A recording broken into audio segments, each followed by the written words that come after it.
What's good? What's good? What's good? Today's video is gonna be the best video I have ever done.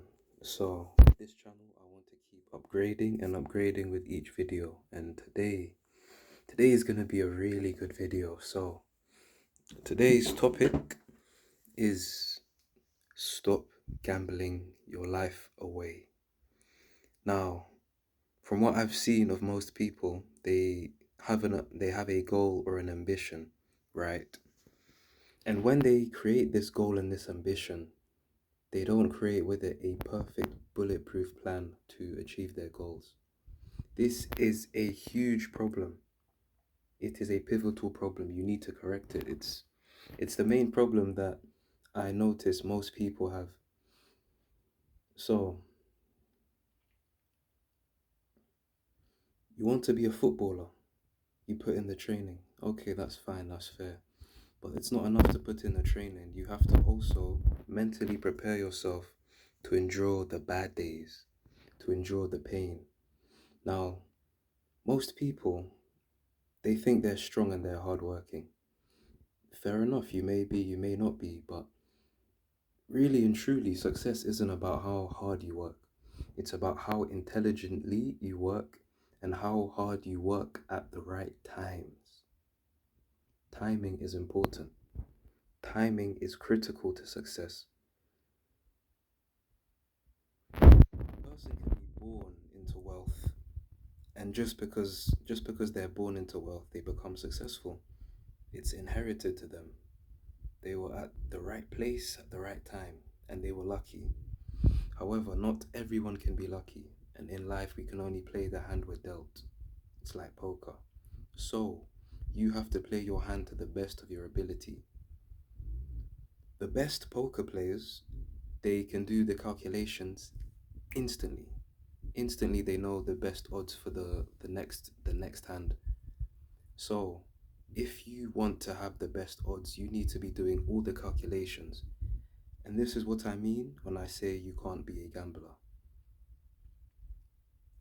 So, what I specifically mean when I say that is, for instance, you say you want to do X, Y, or Z, you put in the work, you make a brief plan on how you want to do it.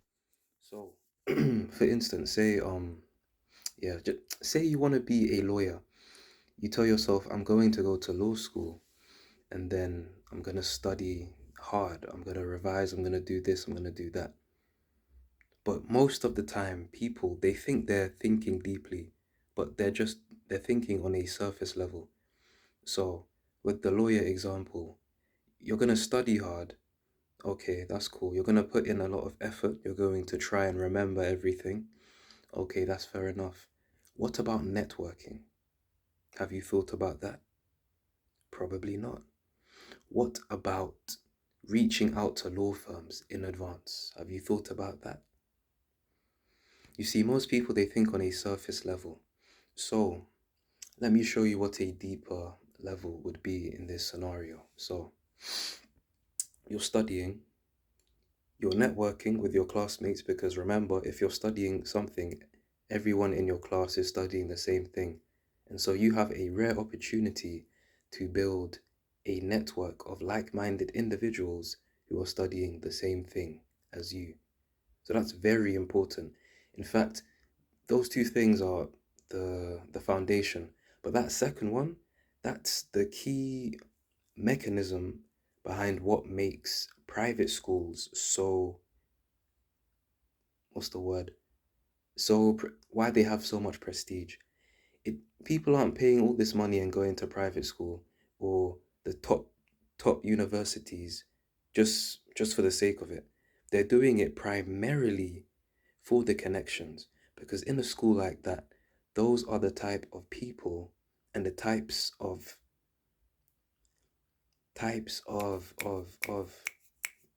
okay, brain freeze. Those are the types of people that are going to get to a higher upper echelon in life.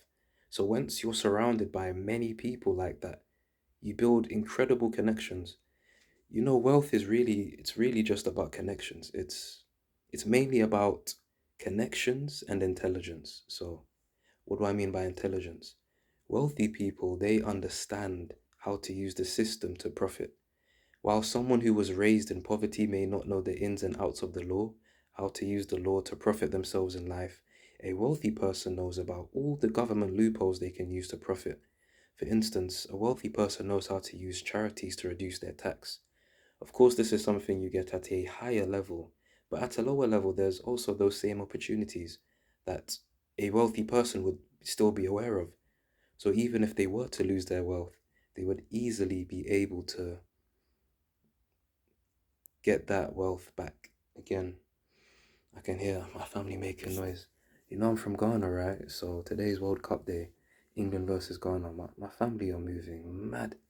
They're just they're loud.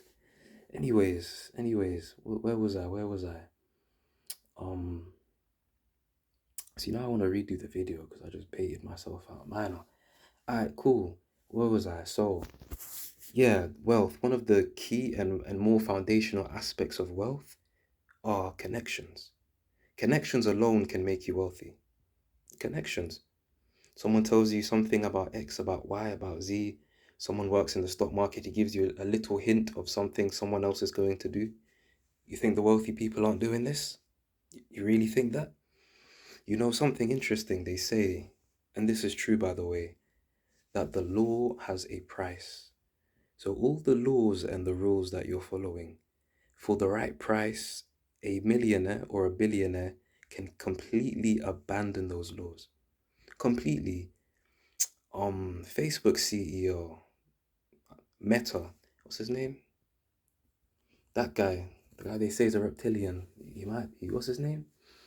I forgot his name. His name's losing me at the moment. But the Facebook guy, the rich one, yeah, him.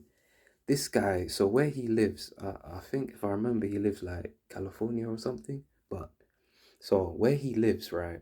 He's not allowed to have his grass up to a certain level, and if you do have your grass at that level, you get fined. So what does he do? Every single month, he pays the fine, and he keeps paying it so that he can keep his grass at that level. So again, the law has a price. For the right price, there are no laws you can't break. Speaking of the recent files that were released that everyone seems to have forgotten about all of a sudden, I wonder why. Distractions everywhere. But yeah, those people in those files, they were doing what they were doing because of connections and money. Connections and money, I'm telling you, listen, connections are the most important thing in this life. So if there's one thing you get from this video, get that. Connections are important. We are a tribe, we are a tribal species. We operate best when we have connections with others. Now, you may be hearing about different movements and the recommendation that you should move in solitude in life. You should be alone. I personally tried that as well, so I won't act like we're all immune to propaganda, but being alone, going through it alone is not it. There is an infinite amount of options and opportunities available to you that you can have just from having a massive circle. Solitude is not it. Solitude is isolation, and isolation is the closest thing to death. So let me get back to that point. Where was I? So I said, um, what did I say? The reasons why private schools are valued is connection. Is that what I was saying? I think that's what I was saying. Connections. Connections are very important, of course. Um, Connections is the main thing. I don't know the rest, but the main thing I was gonna say is connections. You need connections in life. You need a network, you need a tribe, you need to be part of a group. You can't go it alone. You can try, you may get far, but you would have got further if you had the right friendships, the right circles, and the right tribe. But what was this video about? Because I want to go back to the main point. It doesn't matter. It doesn't matter. I've said what I've said. I've probably hit on the main things I wanted to say anyway. So yeah, closing thoughts. Don't go it alone in this life. And that's free game.